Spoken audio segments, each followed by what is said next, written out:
Hey guys, welcome back to Magic TV. My name's Craig. It is 12 o'clock on a Sunday, which means it's time for a Q&A. Now, this is where I take all the questions that you've asked over the course of the week, and I try to answer them to the best of my ability. Now, remember two things. First of all, you want to get your questions in by sort of Wednesday at the latest. I tend to film these things around about a Wednesday. If I miss your question, I'm very sorry. Ask it again, I'll get back to it the following week. And I don't really read these questions beforehand. I kind of do them at the spur of the moment. Because I think you're going to get a more kind of off-the-cuff, honest answer that way. If, however, I see something and I think it warrants its own video, that's something that I will do down the line, and you guys have commented on that. I do that quite a lot. Anyway, without further ado, there's a whole bunch of questions this week, so we're going to get straight into it with this week's Q&A. Okay, so the first question is by Davis West, and Davis says, I just watched your video on the new Henry Harris's refilling bottle. I love the Vanishing bottle, and when you talked about the gag you do with putting your hand in the bag and predicting the number the spectator chose, I considered adding that to my routine. But that got me thinking about integrity. What would you do if you saw a magician do a gag and you wanted to use it in your show and you weren't able to ask them? Is it okay to use it because jokes and gags are universally shared and may not have been created by that individual?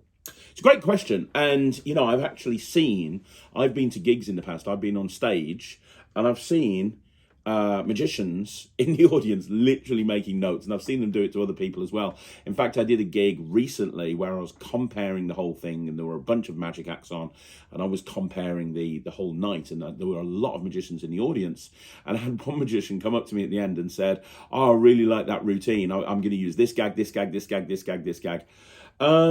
The thing is, there's some gags that are public domain that have been around for years, like even before magicians started using them. The thing with the hand is a perfect example. You know, I mean, what Davis is talking about, what Davis is talking about, by the way, is in my Vanishing bottle routine, I do a gag at the beginning where I say, hey, I'm going to show you the first trick I ever learned when I first got into magic. It uses a bag. Watch, this is the first trick. I'm going to put my hand in my bag. Sir, over there, name a number, 1, 2, 3, 4, 5, 3. Fantastic. And you take the bag off and you show that you've got 3 fingers up. It's a very old gag that originally, the first time, oh gosh, my God, it's been around since year dot. First time I saw it was when I was a kid, and like it was done with the hand behind the back, and it was literally on the playgrounds at school, and it was like, hey, name a number. Hey, it's like this one. Look, I'm going to link them together, and I'm going to make the fingers jump. It's kind of that sort of thing. I put it into my Vanishing bottle routine after seeing Nemid do it, because I'd forgotten about it. My friend Nemid Phoenix, he opens his show by doing that, but he opens with a Rubik's Cube trick. So he opens with a really quick trick where he solves a Rubik's Cube, he mixes it up, he does a match, he solves the Rubik's Cube, it's over very, very quickly. It's a great opener, and he's got an amazing line at the end of it as well, which I'm not going to talk about because Nemid's very protective of his lines. He opens up by putting the hand in the bag, and I was like, oh man, that's a really good idea. Would you mind if I did that in mine? And he's like, yeah, it's an old gag, that's not a problem. But Nemid is a perfect example, because Nemid is super protective of his lines. Like, one of the things that Nemed's really creative about is lines and little jokes that he's written, because he is a very funny magician. And he said to me openly, he said, hey, anybody can rip off any trick I do, but they better not take my lines. And he told me a story once about when he was performing at a magic bar, and somebody went and stole his nines, and he didn't really speak to that person ever since. In fact, I think I'm the only person he actually does let me steal his lines. I've stolen quite a few of them. I've had his permission first of all, but I have taken a few of them. I think that the key thing is there's some lines that are public domain, and they're done by everybody. There's some lines that are unique to that individual. And if you've got a line that you've seen a performer do and you've never seen it before, then maybe go up to them and ask them and say, hey, where did you get that from? Would you mind if I use it? I've done that a couple of times, and both times I've had the person say yes. But you know, as I say, some lines are public domain, but if you've heard a line that you like and you've never heard it before, it might be worth asking the performer. And if you've seen the line, you know who's delivered the line. It's fairly easy in this day and age to get hold of them, either by social media or website, or you might have seen them in person, which you can ask them after the show. But the fact that you've even asked the question shows me how conscientious you are, Davis. I'm sure you'll do the right thing. Okay, so the next question is from Brandon Ivy, and Brandon says, thanks for your Q&A videos. You're more than welcome. You've not missed one in the year you've been watching. Very impressive. I'm curious, how do you fairly judge those BGT magic acts Ryland competed against? Ryland's was good, but at the same time, all the other magic acts were also good and very different from each other. Seems impossible to determine who was the best and who should advance to the next round. Well, yeah, I mean, they are. I mean, when you talk about going through to the semi-final, it's not the audience that judges, it's the judges, obviously, and the producers of the show. And I don't know what criteria they base their decisions on as to who goes through to the live rounds. But obviously they see a lot of acts, and there's a lot of acts that get 3 or 4 yeses. So they have to take those acts and whittle it down to, I think it's 40 acts that perform in the live rounds. And there's probably a few factors. I don't know, but there's probably a few factors that are taken into consideration. They don't want to go all of one act. They don't want to have like 40 singers on, so they're probably looking for some variety. They're probably looking for an act that's a little bit different to everything else out there. They're also probably not going to be doing the same. They're going to try not to put the same type of act on the same night, I imagine. As I say, this is complete guesswork because I've got no idea. Like if you look at Ryland's night when he was in the semi-finals, he was competing against no other magic acts other than Andrew Basso, and I don't think Basso is kind of regarded as a magician. He's really kind of more regarded as an escapologist, which I think lay people look at in a completely different light. I don't know. I suppose that it's a great question. How do you judge them? I suppose you just have to judge each act on an individual basis, and that's what happened on the night with Ryland. He didn't make it through to the final. You know, the general public at home decided that there were acts that were better, and you know, and in the case it was a rapper, I think, and it wasn't a dog act. That was the wild card. It was a rapper and something else. But Jack's tagging me behind the camera. It's the comedian guy. Oh, the comedian guy. Yeah, cool. Yeah, the comedian guy. And so they obviously, you know, the general public thought they were better than Ryland, and fair enough. You know, it's down to the public vote. In terms of how do you judge them, I think I don't look at BGT. It was a slightly different experience for me this year because I was there with Ryland. But when I watch BGT as a viewer, I don't really, to be honest, take into consideration the fact that it's a competition. I just watch it because I enjoy the acts generally as a rule. It's one of the best variety acts on TV, and I know but a lot of people don't like BGT for whatever reason. I absolutely love it. I love watching the acts on there. I don't think you'll be able to find another variety act with acts on there like the Phantom and like the Witch. I think it's very unique, and that's one of the reasons I like it. Okay, so the next question is from Mark McKay, and Mark McKay says, question stroke thoughts on Keymaster.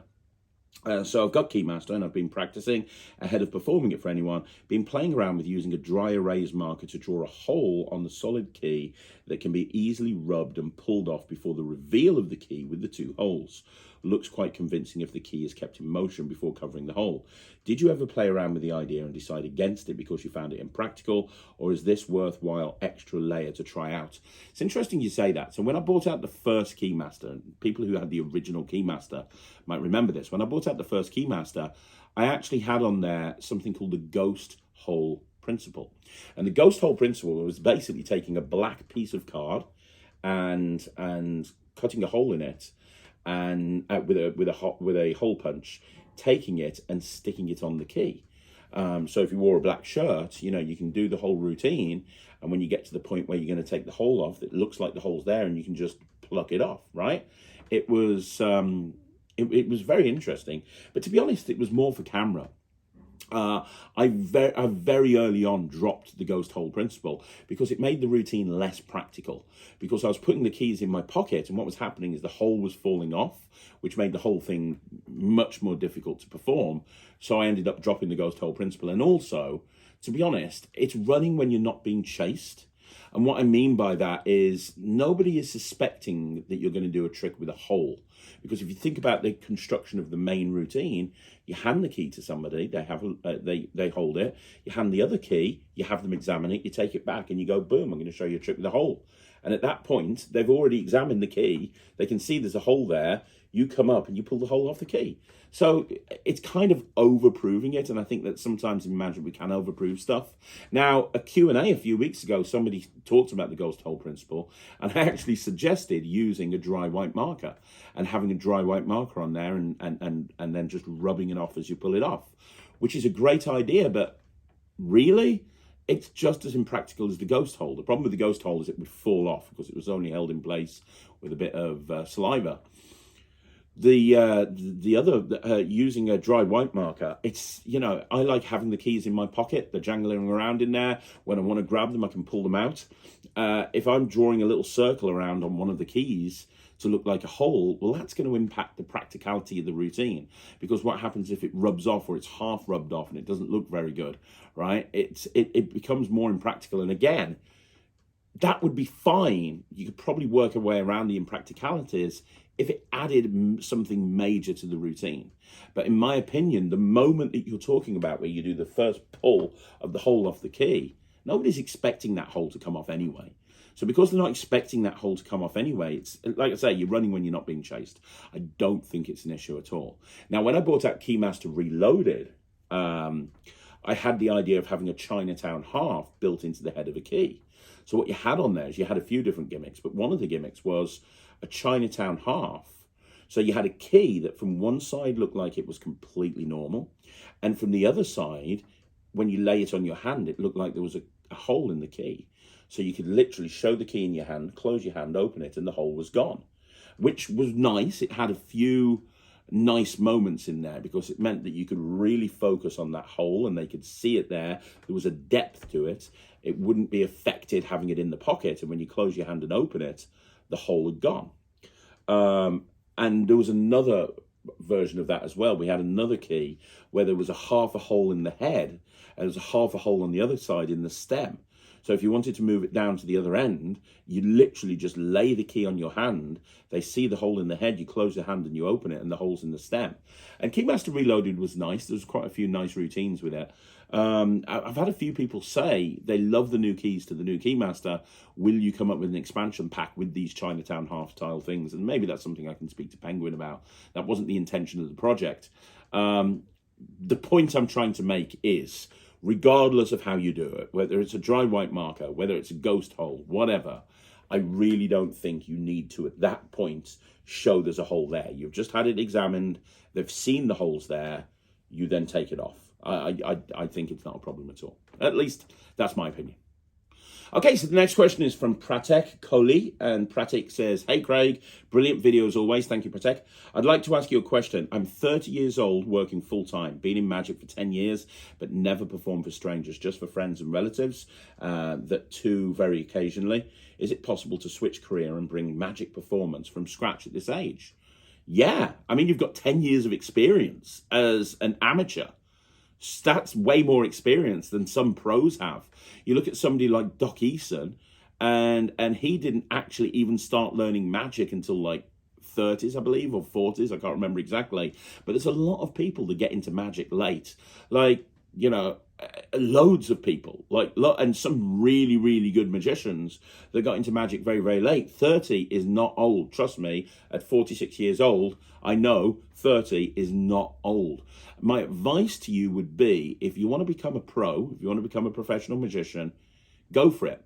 However, there's a few things that you need to put in place first. So first of all, you want to make sure that you've got some savings, because don't forget, when you start becoming a professional magician, you no longer have a wage. Your income is directly dependent on the gigs that you do. So start saving money for a rainy day. And the other thing is, build your Magic business up to a point where you can actually, where you have a certain amount of gigs booked in your diary and inquiries are coming through. Because if you just go, you know what, I'm going to give up my job and I'm going to become a professional magician, and you give up your job and you've got nothing to do, you've got no gigs coming in, you've got no website, you've got no nothing, that's kind of a dumb thing to do, because you don't have anything. You're now going to have to scramble. But set your goal. Say, right, in 3 years' time, I want to become a professional magician. So in 3 years' time, I need to take whatever wage that I'm on right now, and I need to replicate it through Magic.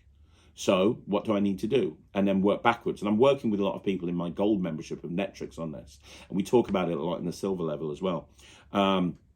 Work backwards. So what are you going to do? How are you going to get to that level? What are you going to do? Well, first of all, it all starts with marketing, because if there's no marketing activity, there's no leads. If there's no leads, there's no sales. If there's no sales, there's no money. If there's no money, there's no business, right? So it all starts with marketing activity. It starts with getting yourself known and letting people know who you are and what you do.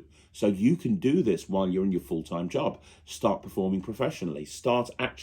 You say that you've only just performed for friends and relatives and only occasionally. Start performing to people. Start going out and forcing yourself to perform.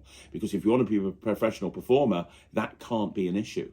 So start going out and performing to everybody. Start going out into clubs and bars and just performing to complete and total random strangers. Start doing comedy nights if you want to be a stage performer, or an open mic night or something like that. Start performing, and then as you become more confident with performing, then you can start actually going out and trying to get gigs and getting more gigs and more gigs.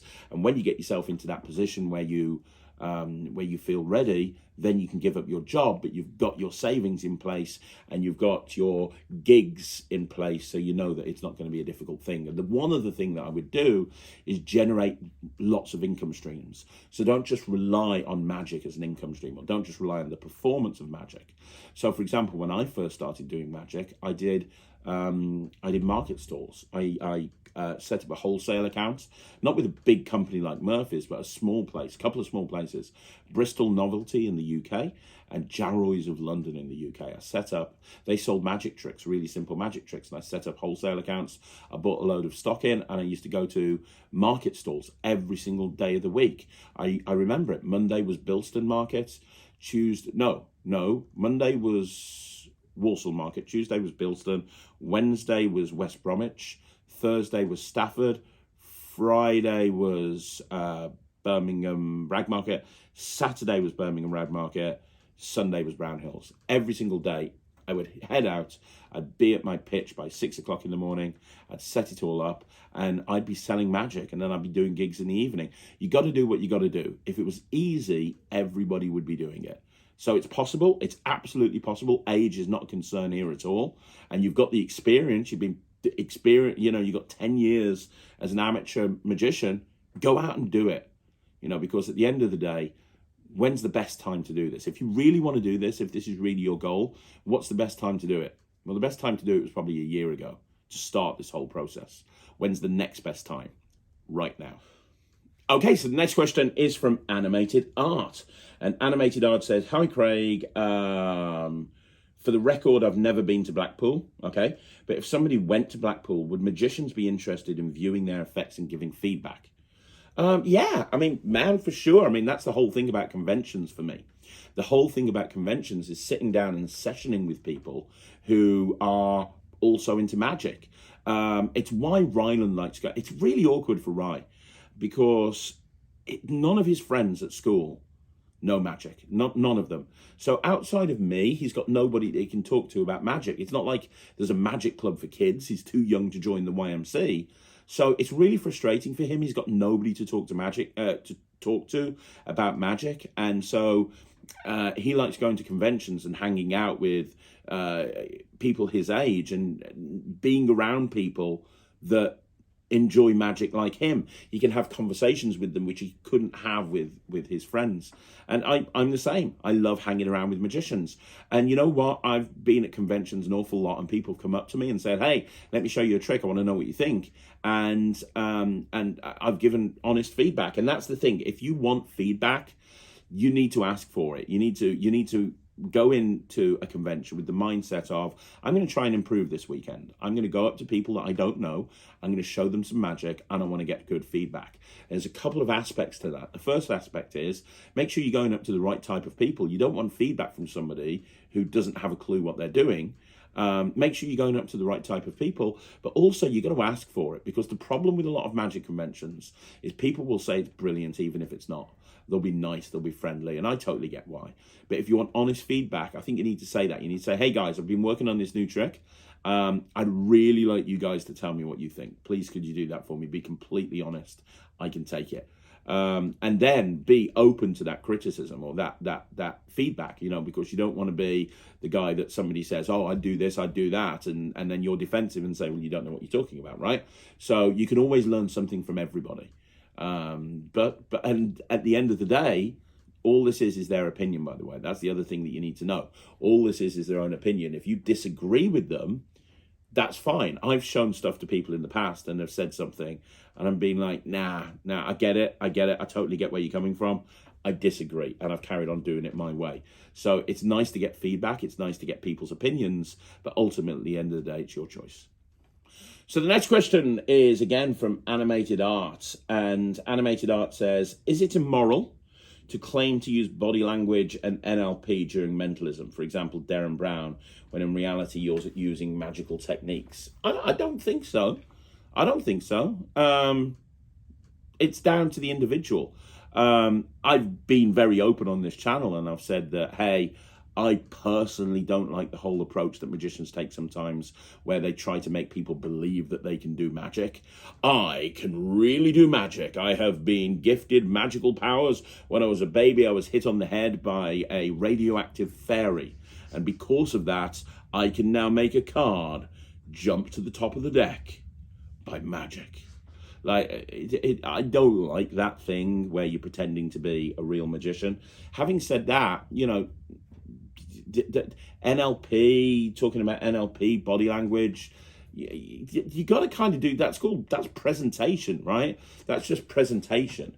It's like, okay, like, hey, concentrate on the word that you're thinking of. Okay, can you do that for me? Interesting. You looked up to the left. That tells me that blah, blah, blah, whatever it is. I don't think that's immoral at all. That's just presentation. But the cool thing about magic is you can come up with your own presentations for this. So in other words, and what I mean by that is if you don't like it, if you don't like that type of presentation, you don't like body language, you don't like talking about NLP, that's fine. You just don't have to do it. Like, I don't like that people say that magic's real sometimes, but more power to them. If they want to go down that route, I've got a very good friend that tries to convince everybody that he's got real magic powers. And that's cool. If that's what you want to do, that's fine. If you want to pretend that you're a superhero and your magic power is reading somebody's mind, that's fine. At the end of the day, I personally think everybody knows that we're not really magicians and we're just playing the role of it. But no, there's nothing immoral about using NLP or body language or any other type of presentational thing. It's just down to the individual. Okay, so the next question is not really a question. It's been lots of comments from various different people, and I appreciate all of you. And it's based on what I said last week, which is, what do you think of Lloyd's comments about Magic TV needing a freshen up? And some people have said yes, and some people have said no. Some people have said, leave Magic TV as it is. It's awesome, by the way. Some people have said less videos would be a good idea. I can't watch everything. A lot of people have said change the site's image. Yeah, I love this one. Your content is a 10, but your production value is a 5. Nice. Okay. Too many videos, not for me, because various type of videos are like different sun channels. You watch everything, but you skip over things that you don't like, and that's absolutely fine. Somebody else has said, I find it impossible to watch all the videos despite wanting to watch a lot of Magic TV. You can't watch everything, so yeah, less videos and a change of set. Somebody else has said, I wouldn't want a reduction in the video quantity. The great thing about the variety and quantity is there's something for everyone. I would suggest better searchable content so we can re-watch the gems that are buried in a Q&A, for example. Okay, interesting. So yeah, basically, some people are saying yes, some people are saying no. Some people are saying that the channel is definitely getting a freshen up. Lloyd is going to be helping me with this, which is fantastic, because I'm not really a set type of guy, but he's going to be coming up and completely redesigning the studio. He's giving us a shopping list of stuff to buy. We're going to go and buy it, and he's going to go and set it up for us. So we're very excited about that. So in the next few weeks, expect big changes here at Magic TV in terms of the content and in terms of the amount of videos that go out. I don't know. I understand where Lloyd's coming from, and the people have said reduce the video amount. I understand that as well. We'll see. I'm definitely not going to overdo myself, and I never have. But maybe we'll have to see. Maybe we'll drop some of the videos. Maybe we won't. Let's see what happens in the next couple of weeks, and we'll decide on a kind of a week by week basis. But any changes that we make, I will let you know right here.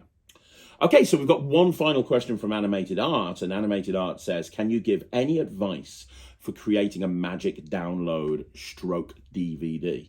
So I'm guessing by magic download, you're not talking about a physical product, because a physical product is a completely and totally separate thing. And there's a whole bunch of heartache that comes from producing physical products. I'm guessing you're talking about a magic download. As you said, magic download stroke DVD. So if you're wanting to bring out a magic download, first of all, the most important thing is you need the idea. You need a trick. And don't make it a half-arsed trick. Don't make it something that you've had a brain fart on in the morning and you've created the method, and then by the afternoon you've gone, right, that's perfect, I'm going to go and film it. I'm talking about a trick that's been fleshed out over weeks, months and years, something that you've worked in, something that will provide value to the magic community.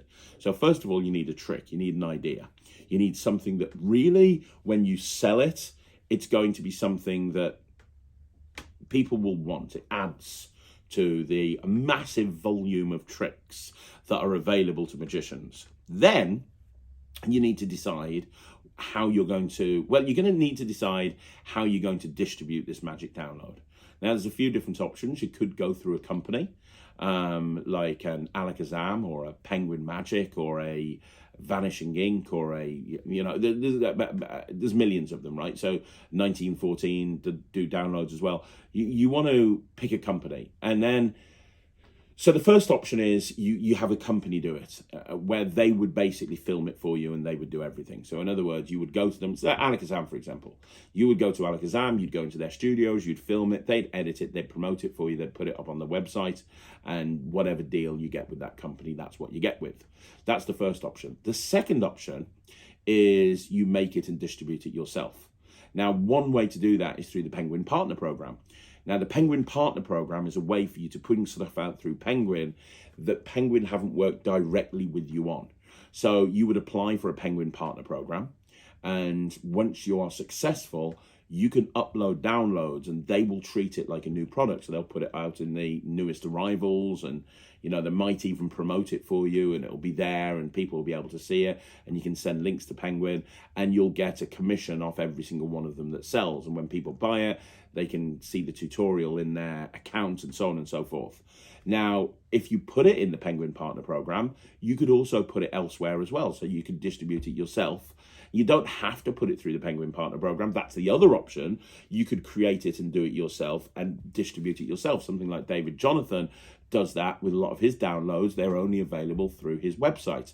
Now, the problem with that is you need to have a fairly decent name. If nobody knows who you are, if you've never released anything before, then if you just self-produce a trick and just put a post up on Facebook saying, hey, this is my new trick, you can get it from my website, you're going to have a smaller market share that would buy it or would be interested in it, because people don't know who you are, right? So one of the steps to bringing out a magic download, if you want it to be a successful magic download, is generating a name for yourself. Get people to know who you are.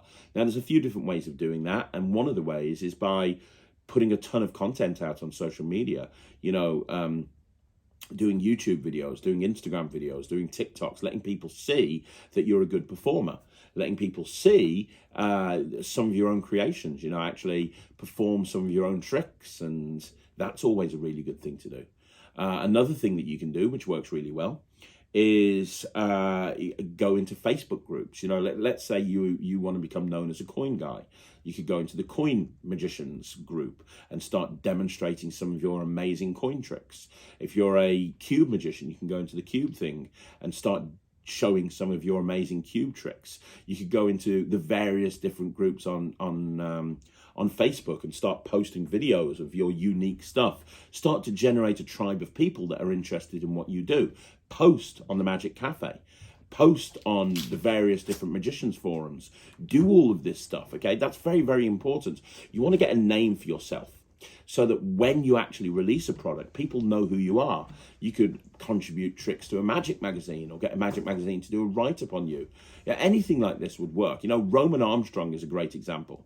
So my friend Roman Armstrong, he's currently making a name for himself with his social media content. His Instagram videos are hilarious. They're really, really funny.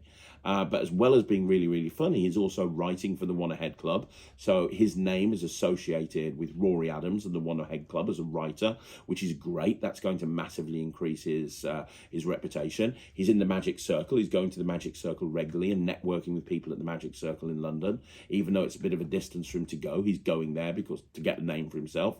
I've just interviewed him on Magic TV.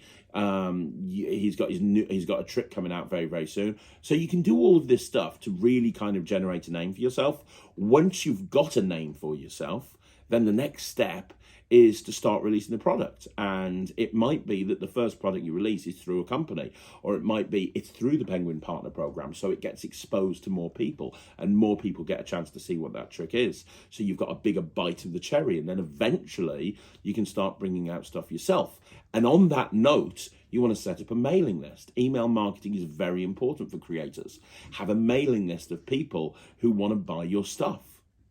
That's really important. Have a mailing list of people that have bought your stuff. So when you've got a new trick coming out, whether it be, excuse me, whether it be through Penguin or whether it be self-produced or whatever, you send an email out to everyone saying, hey, I've got this new trick coming out. Check it out. Let me know what you think. All of this stuff is very, very important. All of this stuff is very, very important. The actual production of the download isn't that big a deal. It's not difficult to film a download these days. You can do it very, very inexpensively. It's not difficult to film a download, especially if you go through a company. What is important and what you need more than anything else is the idea, the trick. It needs to be really, really good.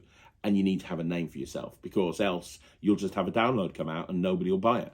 But if you actually have a name for yourself, if you actually put the hard work in, if you build up the foundations, then it'll become a successful download. Okay, so the next question is 0105441N. That's 010105441N. And they say, hi, Craig. Thanks for all the effort you put into the videos. They're very helpful. What are your go-to tricks for engaging whole tables of up to 10? I find it hard not to focus on just a few people nearest me. Thanks. That comes from being a stage performer. That comes, I became infinitely better at working a big table when I'd actually spent time performing on stage. Because when you perform on stage, you're used to performing to a whole group of people. Whilst with close-up magic, that's not the case. A lot of the time, it's more intimate. And a big table of people, especially at a corporate event where there's stuff going on, it's kind of halfway between the two. The first thing that I would say, and this is something I learned from David Penn about 12 years ago, and it is absolutely incredible advice, is when you approach the table, you'll find that a lot of the time the chairs are really compacted near each other, so you have to stand back from everybody, which is awkward. So I'll pick a point in the table and I'll say, hey, could you move slightly that way and could you move slightly that way, just so everyone can see me. Now, it's totally a David Penn line there, but the nice thing about that is you're creating space for you to stand, and there's no way for them to say no, because you're saying, hey, can you move slightly that way? Can you move slightly that way? That way everyone can see as well as you. They're going to be a bit of an arsehole if they turn around to say no to you. So first of all, you've found your place in the table, and then you need to just command the table from the very, very beginning. You need to be looking around at everybody. You're going to try and get everybody's attention. You don't just want to have eye contact on the people nearest you or the people furthest away from you. You want to grab everybody. And it needs to be a nice, loud, because a lot of the time there's a lot of ambient noise in these sort of places. Hey, my name's Craig. Good evening. I'm the magician. It's my job to come over here and do some magic for you. I hope you're excited about that. So before you even start thinking about what tricks to do, you want to command the whole table. You want to get the whole table interested in what you do. Now, then you want to try and get different people. When you're doing the tricks, you want to try and get different people from different parts of the table to see. Ambitious card is not a great trick to do on a big table, because the people that are over that side of the table, they're not going to be able to see, especially if there's a big table decoration in the middle, right? They're not going to be able to see the card coming to the top of the deck. So think about the stuff that's visible, that will work for the people next to you, but also will work to everybody around the table. So you asked what type of magic that I do that engage the whole table.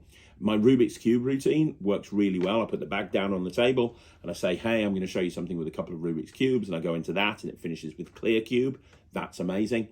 So the Rubik's Cube thing. Fiber optics is something that I work all of the time on big tables. It's great because they can see the ropes from a distance. It plays big, but it's also very close up. That works really well. Multiple selection is great.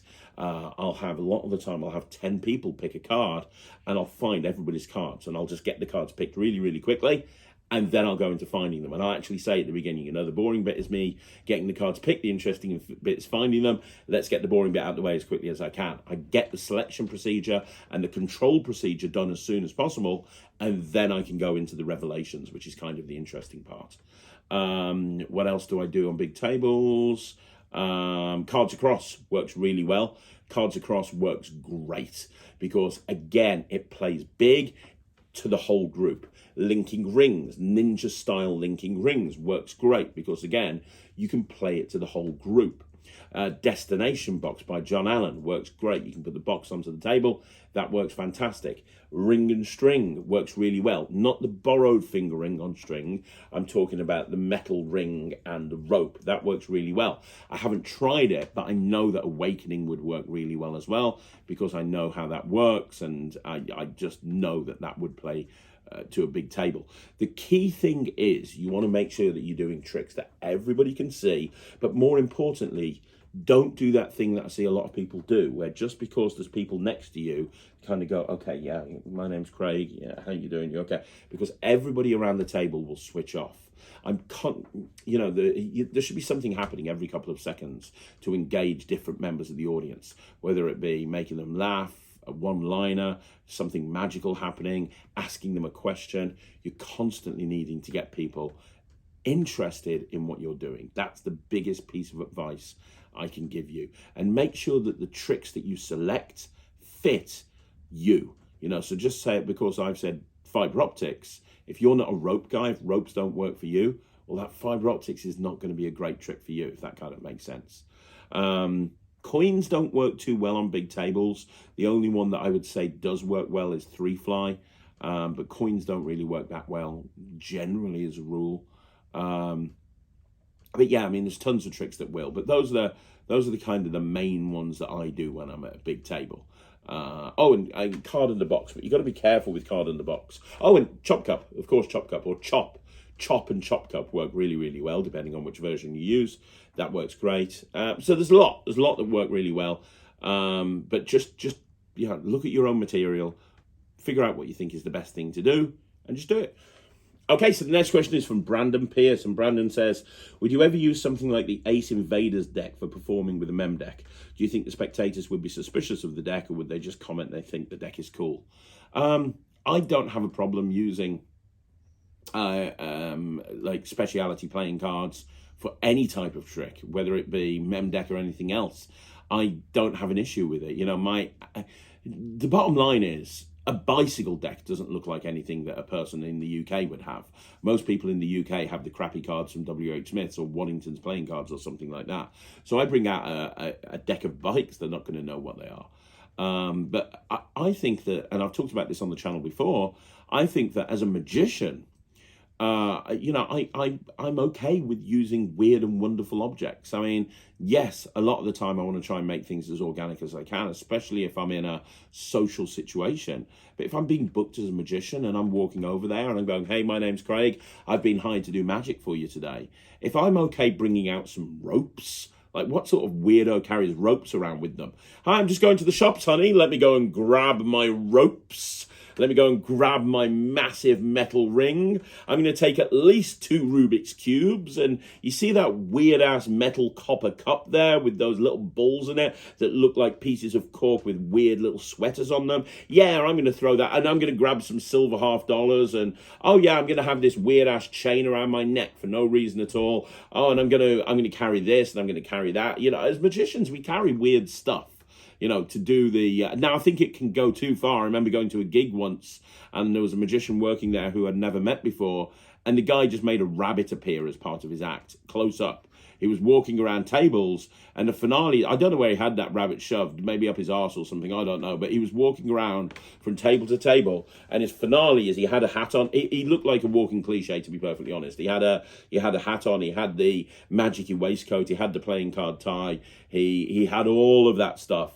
And at the end, he took his hat off and he made a rabbit appear while people were eating dinner. He made a rabbit appear.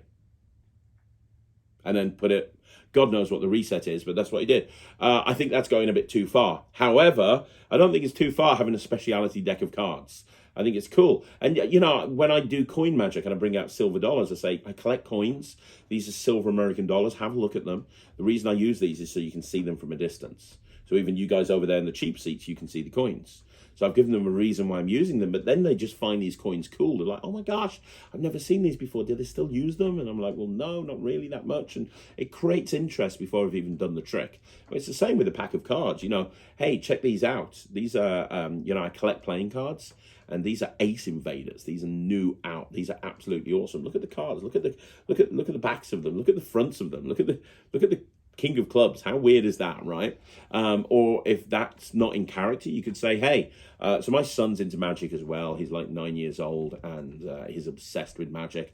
And he collects playing cards. And this is a deck that we bought him the other day. I've bought it out because I thought it was really cool. Have you ever seen a deck of cards like this? Isn't this awesome?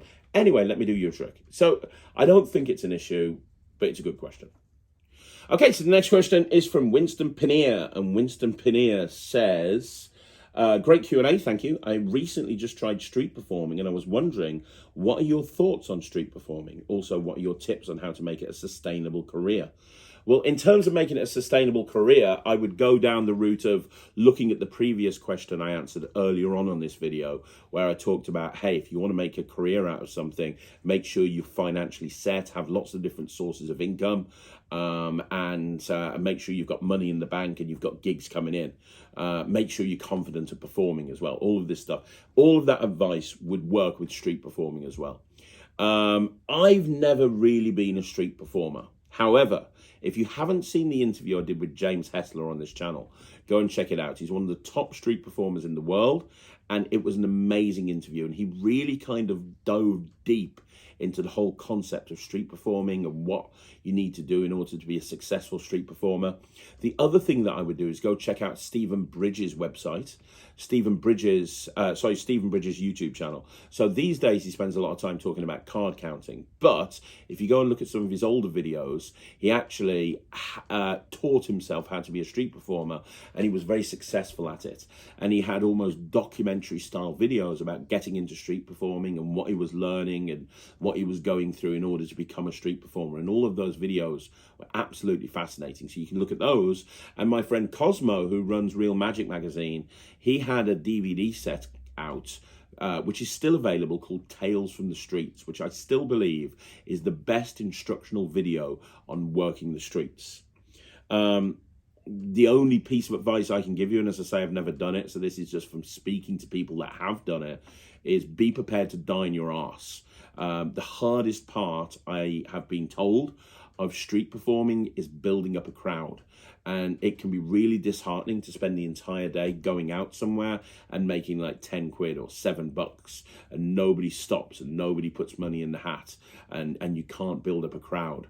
I think the most important thing is to become a crowd magnet, build up a crowd, learn how to build up a crowd, play things bigger, and learn how to really set up that hat at the end of the performance, because ultimately at the end of the day, you're not performing for free. You want money. You want people to drop money in the hat. The only way you're going to get people to drop money in the hat is by encouraging it, right? And so build that into your performance. But really, any of those sources that I mentioned will give you far more valuable advice than I can, because I've not really done it. Okay, so the next question is from Darren Chachuchi. And Darren says, hey, Craig, great video as always. Thank you very much, Darren. My question is, what's your favorite trick, not your own, from Alakazam, Saturn Magic, and Vanishing Ink? Wow, that's a good one. What's my favorite trick, not my own, from Alakazam, Saturn Magic, and Vanishing Ink? Right, okay, let's take them one at a time. Alakazam would be the Extractor, or the Extractor 2, whatever version we're on right now. I love that trick. I mean, there's so many routines you can do with it. But just the idea of having someone pick a card, sign it, you put the cards in the box, they put the card in the box anywhere they want to, you close the box up, you put the box away, you can instantly tell them what the card is, and then you can instantly pull it out from another pocket. It's brilliant. I think that the Extractor is the best thing that Alakazam have ever done. Saturn Magic's my favourite thing that Saturn Magic have ever done is the trick that they brought out at Blackpool, which was they had a phone case that you put your phone in, and they got lots of different versions of the phone case, and you put your phone in, and what happens is the card appears in the phone, and then you can show the phone all the way around, and you just shake it out, and it's their signed card, or it's a duplicate of their card, or something like that. I thought that was really smart. When I saw that come out, I was like, man, that's brilliant. It was one of the best things I saw at Blackpool. Vanishing Ink. Vanishing Ink, Vanishing Ink, Vanishing Ink. My gosh. And again, there's so much by Vanishing Ink that's so good. And you said Trick, so I'm not going to pick one of their books. I'm very high on Big Picture that just came out recently. I thought that was great. It's probably not the best thing. Switch One by Christian Grace was fantastic. I loved Switch One.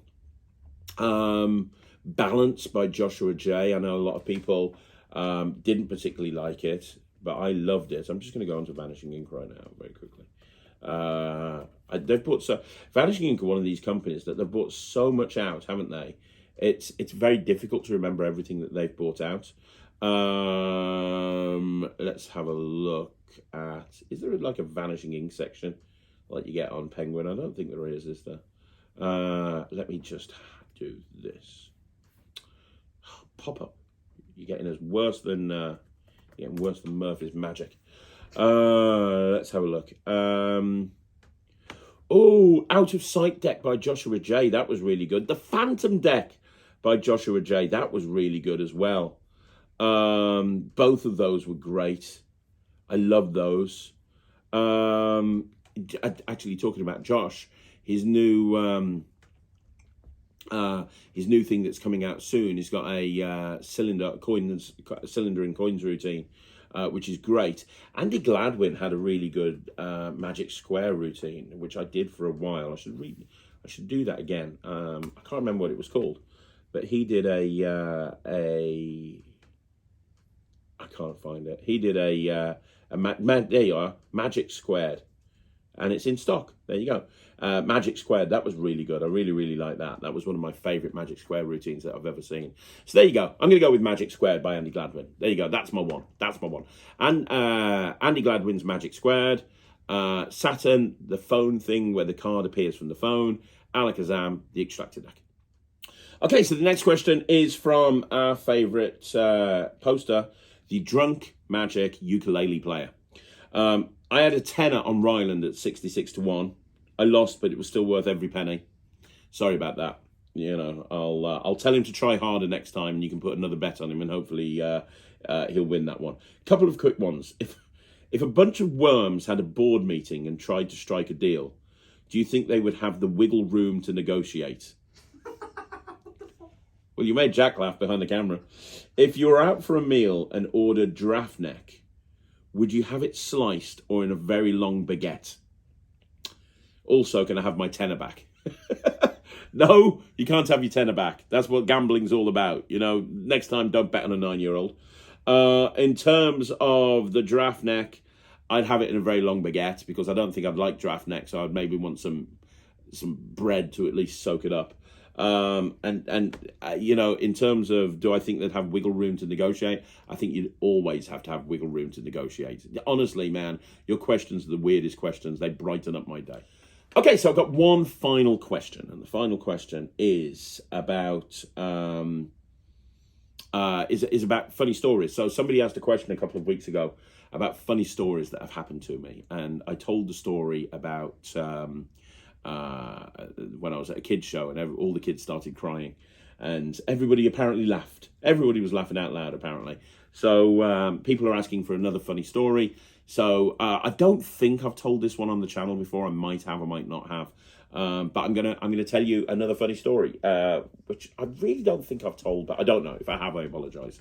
There's a lot of new subscribers since I told it. If I did tell it, it would have been ages ago. So this is the very first time that I got a gig that I considered to be a big deal. You got to remember, I was a struggling close-up magician. I wasn't really getting much work, and the work I was getting wasn't particularly great. And then all of a sudden, I had an inquiry to go and do magic at Rolls-Royce. This is going back probably about 15, 20, 25 years ago, I don't know. I had an inquiry to do magic at an annual general meeting or something, or a big gala dinner for Rolls-Royce. And I was like, yes, I've made it. And it came through an agent. I think they got let down. Somehow they got hold of me. I don't know how. And so I said, yes, I will do the gig. Absolutely not a problem. And I kind of internally kind of thought, right, okay, this is my big break. This is the moment that I'm going to finally become the magician that I know I could be. And so I turned up at the gig. And I mean, this place was posh as hell. Since then, I've worked at a lot of really posh places. But I mean, this place was ridiculous. You can always tell, in my opinion, how posh a venue is by how long the driveway is down to the venue. And this thing felt like about 15 miles long. And when I got to the venue and I went in, I met a guy, and he was the most stressed out person I'd ever met. And he was stressed out about everything, and it turned out he was the guy that was just in charge of the whole event. And he didn't particularly like magic, which was wonderful, as I was a magician. And he said, brilliant, okay, yeah, you're working in there. Make sure you get around every table. The CEO and his wife and their guests of honors are over there. I was like, cool, no problem. So I was working the room, and it was going well. It was going well. People were reacting well. I'd really kind of focused on bringing my A game. I hadn't performed for the main table. And the reason I hadn't performed for the main table is because every time I looked over, they were busy. I was very inexperienced. I was a little bit nervous going up to them. I knew that they would be a big deal. And about 2.5 hours in, he came over to me and he was like, look, you've got to go over and do their table now. You've still not been over. So I went over, and I knew this was going to be kind of really important, and I could maybe get extra work from it if I did a really good job. So I went over to the table, I introduced myself, and I knew I had to do something really impressive to open up. Now, at the time, my go-to trick to impress people was interlace. Now, if you don't know what interlace is an amazing trick by Richard Sanders. Harry Robson uses it an awful lot. Ada McCann did it in the auditions of Britain's Got Talent. The idea of it is you take a coin, you borrow a ring, you take the ring, you make it vanish, and it appears tied onto the spectator's shoe. Tied onto your shoe, which is a great trick when it works. And herein lies the problem. And how it works, without giving too much of the method away, but this is channeled just for the magicians, part of the method involves having a magnetic lace that you wrap around the ring, and there is a chute that you have built into your trousers. So when you go into your pocket to get something, you're basically dropping the ring and it's setting into position in the shoe. And they don't realize that till you point it out. Amazing method. So I thought I'll open with that because that's such a strong piece to open with. So I asked to borrow a ring, and it's the wife of the CEO that gives me the ring. And this ring, and again, no experience at the time. Experience now, I'm not going to borrow a ring with a huge, massive stone in it because it could fall out. A lot of the time, if I'm borrowing a ring, it's just a wedding band. I don't want any stones. But she lent me a ring. And honestly, when I looked at the rock in this thing, it looked like Gibraltar. So I borrowed this ring, right? And I was like, okay, no problem, watch this. So I did the false transfer, which is what you're meant to do. Went into the pocket to get a pen to use as a magic wand, which is where I shot it down the chute. And I went and bought the pen out, and I was like, watch. And just as I was feeling the ring going down, and everything was fine. And just as I was opening my hand to show that the ring had gone, I realized that I didn't wrap the magnetic lace around the ring, which meant that what's going to happen is when it comes out the chute at the bottom, it's not going to attach to the foot. And I'm here and I go, watch, it's vanished. And it disappears, and everyone's like, wow. And I'm looking down and I see this ring hit my shoe and start to roll off away. And I'm thinking, oh my God, I have just borrowed this ring that's probably worth more than my house, and it's now rolling away. Now, millions of thoughts were going through my head, and she looked kind of nervous. She was like, where's my ring gone? She looked kind of nervous, rightfully so. And I kind of, have you ever had one of those moments where everything just slows down? Everything slowed down when I was trying to think, and I thought, oh, okay, I know what I'm going to say. I'm going to say the ring vanished and it's appeared over there. This is amazing. And as I was going to say that, I looked over and I saw a waiter as he was walking past. He kicked the ring and it went flying off, and he kicked it. It basically went into the kitchen. There were 2 kicks. He kicked it as he walked past, and he kicked it again. And I saw this bloody ring go in through the kitchen door. And I'm just like, oh my God. Oh my God. Oh my God. Because now I just don't know what to do. And they're kind of, it feels like an eternity at this point. I'm like, the ring has vanished. And it has appeared in the kitchen. Wait there 1 minute. And I went running over to the kitchen. I swung the door open. There was this big, really big guy there who turned out to be like one of the chefs or something. He was very angry. He was a very angry chef. He was big as well. Like, he was massive. Imagine if Gordon Ramsay had sex with the Hulk. The offspring would be this guy, right? He was very angry. And I explained this. He said, I can't come in the kitchen. And I said, I'm coming in. I explained the situation. And he begrudgingly let me in. And I couldn't see the ring anywhere. I'm crawling around on my hands and knees, pissing off all of the kitchen staff, all of the chefs that are walking past to get, food is getting dropped everywhere. The waiter, like, everyone fucking hates me. And I'm crawling around on my hands and knees. And then I feel a tap on the back and I look up and there's the event planner wondering why I'm crawling around in the kitchen and I'm not in there doing magic. So I explained to him. 2 minutes later, both me and the event planner are crawling around in the kitchen trying to find this ring. I have been told at this point that the woman's basically in tears at the table. This is all my fault. I look completely disheveled. I had hair back then. The hair was a mess. The tie was undone. I was covered in sweat. I was like, oh my God, I'm going to prison. I eventually find this ring behind a box of bananas. And I'm like, haha, I've got it. And I'm like, I'm going to have to give it them back now.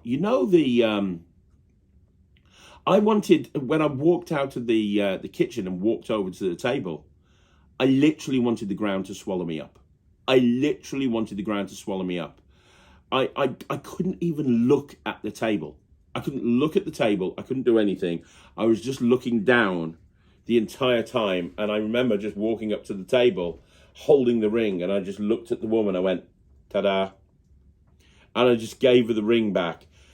I did something else after that. I can't remember what, but it was like I'd been taken out of my body and I was just watching it from a distance, because at that point I just thought, right, my career's over. I wonder if I can get a job. I wonder what jobs are going on in the job exchange right now, because that's it. My job as a professional magician is done. I've taken my big shot and I flushed it down the toilet.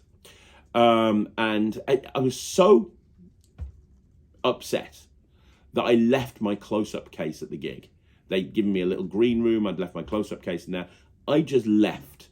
And I was basically in a slump for about a week. Sarah couldn't get me to interact. I was just like, that's it, I'm done. This is terrible. This is the worst thing ever. I had an email back from the agent that booked me for this thing about a week later, saying that we'd had feedback and they absolutely loved my performance and they wanted to book me again for another event. The table in question that I thought I'd absolutely screwed up on said they loved my Charlie Chaplin-esque performance and I was like a modern day Tommy Cooper. No, I just completely screwed up everything I did for them. But if that's how they want to look at it, that's fine. It was one of the worst moments of my life. However, what I kind of learned from that is we make things worse in our heads than they actually are. You know, how many times have you been in a situation where you're convinced that the worst thing that could possibly happen is going to happen? How many times have you been in a situation where you stress yourself out because you're just imagining the worst?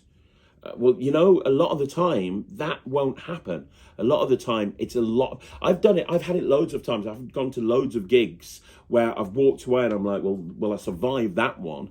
And then the client said to me afterwards, that was brilliant. They loved it. That was awesome. I remember going on stage and stinking the place up, or I felt like I stunk the place up. And then afterwards, they were like, oh my God, that's the best show we've ever seen. That was amazing. I've done it at kid shows. I've done it close up. I've done it on stage. And I think the lesson from this is sometimes we beat ourselves up, and we have to remember to pat ourselves on the back. Sometimes we have to celebrate the successes as well as the failures. And, you know, it's never normally as bad as we make out. But there you go. There's another horror story of something that's happened to me in my career that was not fun at the time. But looking back, it was actually a really cool thing. So there you go, guys. That is another Q&A in the bag. Thank you once again for joining me right here on Magic TV. Do me a favor, if you've got a question, leave it in the comments down below. Remember to leave the questions by Tuesday or Wednesday to make sure they're answered. If I don't answer them, ask them the following week. Also, don't forget, you want to see more videos like this, please subscribe to the channel. We're trying to hit 15,000 subscribers by the summer, and the only way we're going to do that is with your help. Please subscribe. If you haven't already done so, check out the Netrix, www.thenetrix.com. You can try it out for a month and see what you think. I'd really appreciate it. I'll be back again tomorrow with a stack load more videos. I'll see you then. My name's Craig from Magic TV.